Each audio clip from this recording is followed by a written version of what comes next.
your image of British cuisine is a sturdy plate of fish and chips or a greasy fried breakfast, then prepare yourself for a shock, because a mini revolution is taking place in the British kitchens.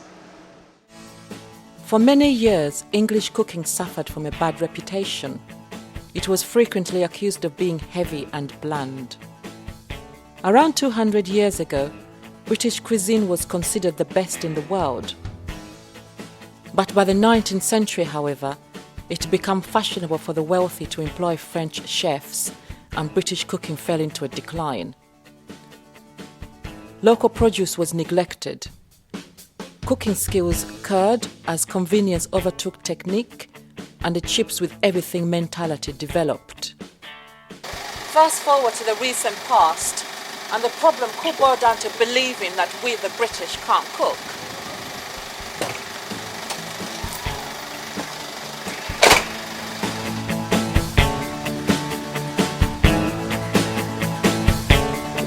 However, in the last few years, there has been a dramatic improvement.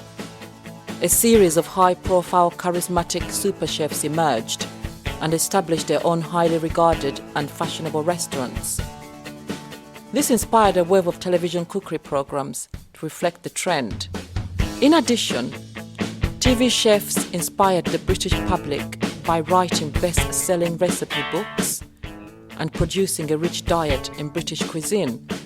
Food shoppers are now choosing their groceries with more care than ever. Most supermarkets now clearly label their food with its points of origin, and there has been a surge of interest in organic foods and a revival in the popularity of locally grown produce sold through booming farmers' markets. This renaissance has led to a debate as to just what is British food. While all the old favourites remain, fish and chips, pies, bangers and mash, and the hot pot, but the number one dish around the UK is curry. We will be looking at curry houses in the coming weeks. Situated on Southend, Albert's Table is a traditional English serving cuisine restaurant. I am now joined by Jane Rawlings, one half of Albert's Table. Jane, this is a beautiful space. Thank you. I like the idea that you come in and it's got this whole kind of Victorian look going on to it. The tables are bare, which just takes that fussiness away from it. So when did you open the doors? We opened at the end of July 2008. And so we've just celebrated our second birthday. Happy birthday. We're very happy that we've survived this long. Obviously just after we opened, we went into the recession, but we've been supported really well by local Croydon people who keep coming back and keep bringing their friends, so we're very happy to have marked our second birthday, and I think should be onwards and upwards from here. Brilliant.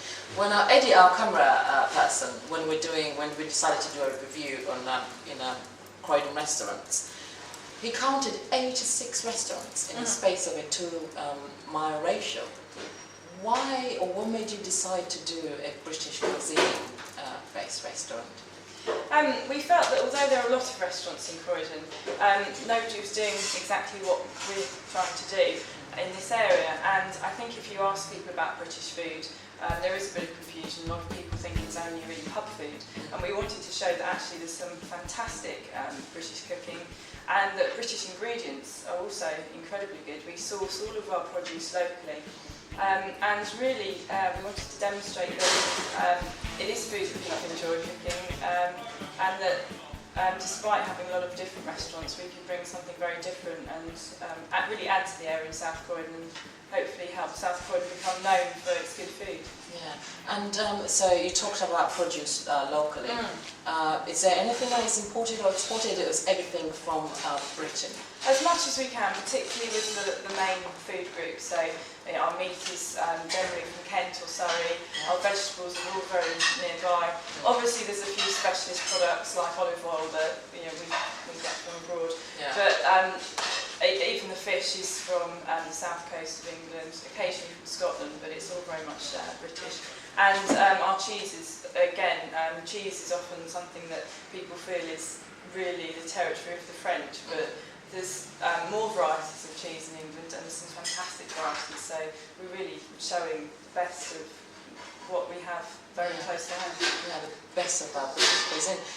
Sadly, we don't produce much wine in Britain. No, wine is the one area I've struggled with slightly.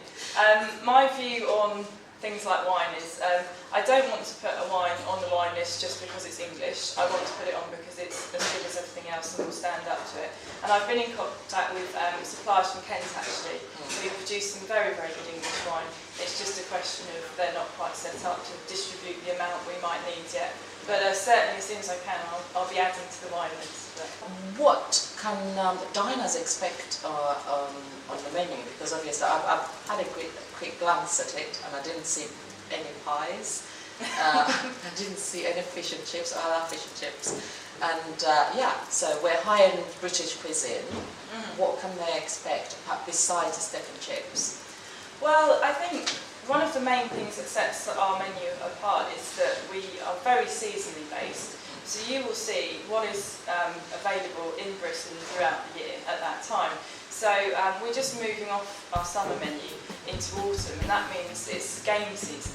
Yeah. So our meats will change from the lighter summer meats. We've had lamb on the menu a lot recently, and that will move over to. We have rabbit on the menu at the moment. That will be changing over to hare. Okay. Wood pigeon has been on the menu. We'll be moving on to pheasant because pheasant season starts towards the end of September. So you can expect to see things like that on the menu. And the great thing is, when we opened here, we weren't sure what the response would be like from the locals. We weren't sure how adventurous people were with food. But I think our pheasant dish has been one of the most popular dishes that we've had on the menu. And what we try to demonstrate is different ways of cooking it. So on one dish, you might have roast breast of pheasant with a comfreyed spring roll with it, with the comfreyed duck leg, pheasant leg. So we are showing different ways to cook things that people may not have had before. And people have been very adventurous. Well, thank you very much for inviting us and having us here today, Jane. Thank you. And my work is done, so cheers.